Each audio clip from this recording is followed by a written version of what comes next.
You see these logos every single day, right? I mean, they're in your pocket, sitting in your driveway, completely dominating your living room. But the crazy thing is, these multi-billion-dollar brands we trust, they're hiding some incredibly bizarre, totally accidental, and honestly, downright chaotic origin stories.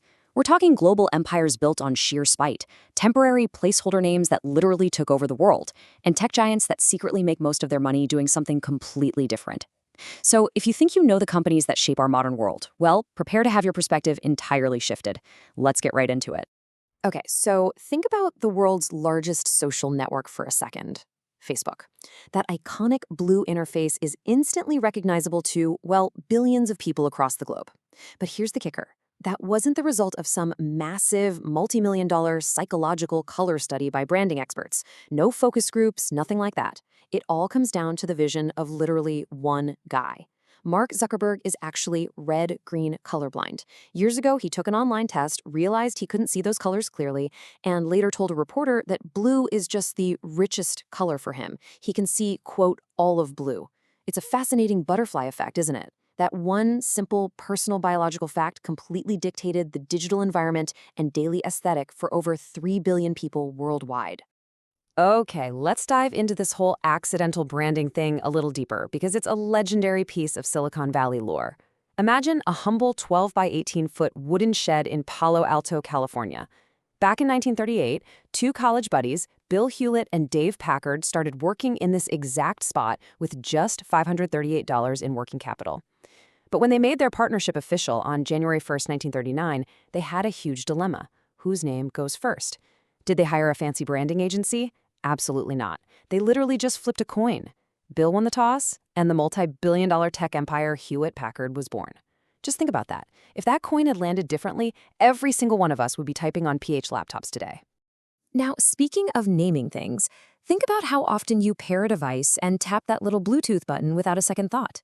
Well, back in 1996, three industry leaders, Intel, Ericsson, and Nokia, got together to standardize short-range radio tech to connect PCs and cell phones.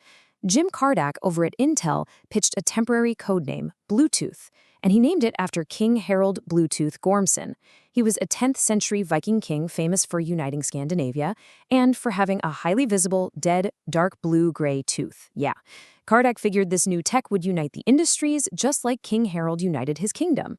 The wild part? It was only ever supposed to be a placeholder until the marketing team came up with something better.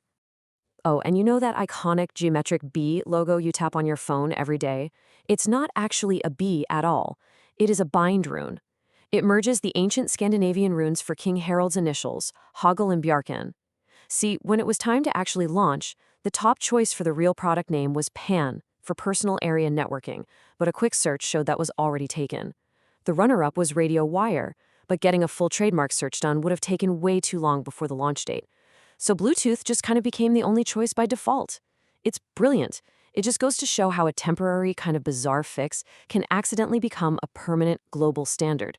All right, let's shift from billion-dollar standards to some incredibly humble internet beginnings. $14.83. That super specific, seemingly mundane amount of money literally changed e-commerce forever. Back in 1995, over Labor Day weekend, Pierre Omidyar launched a site called AuctionWeb. We know it today as eBay. He listed a broken laser pointer for sale, completely unsure if anyone would actually use the brand new internet to buy a stranger's junk. Well, to his absolute shock, a guy named Mark Fraser stepped up and bought it for exactly $14.83. Omidyar was so stunned, he actually reached out to Fraser just to make sure he knew the thing was broken. And Fraser's reply?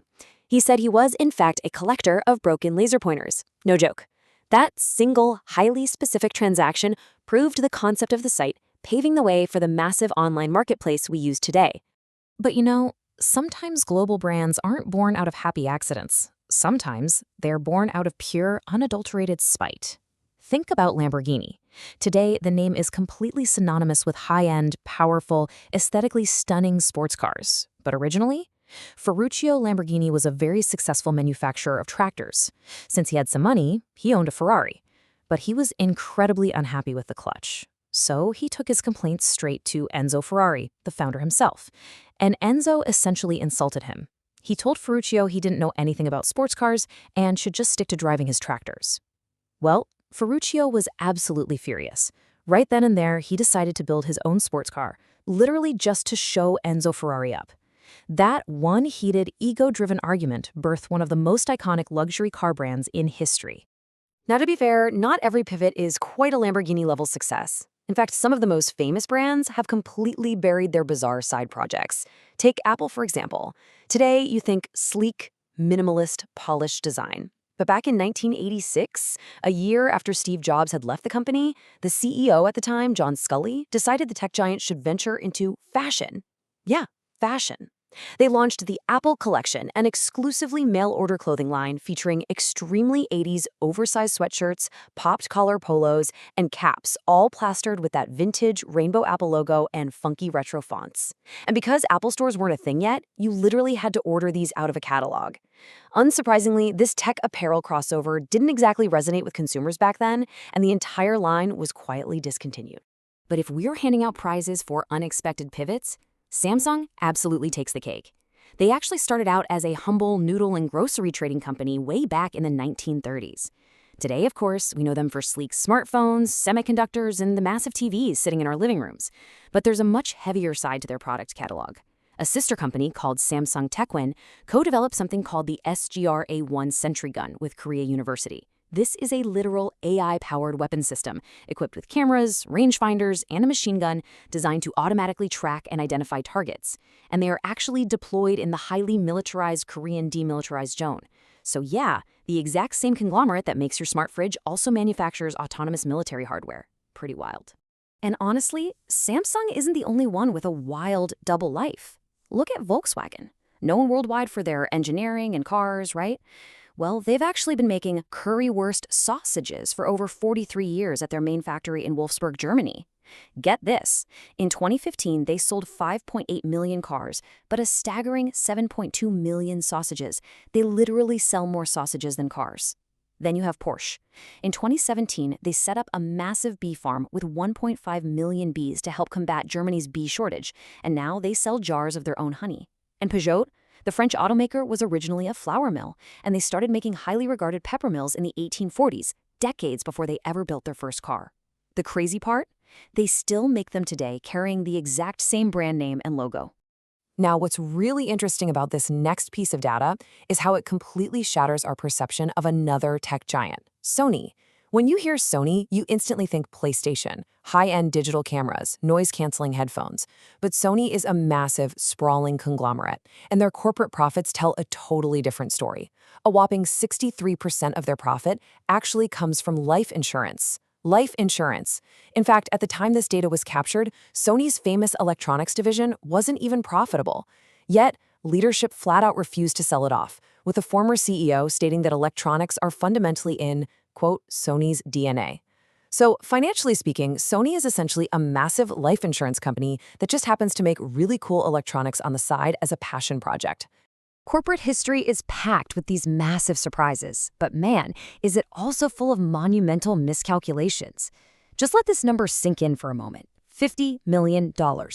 Back in the year 2000, a struggling little startup that mailed DVDs to people's houses went to the undisputed king of home entertainment, Blockbuster Video.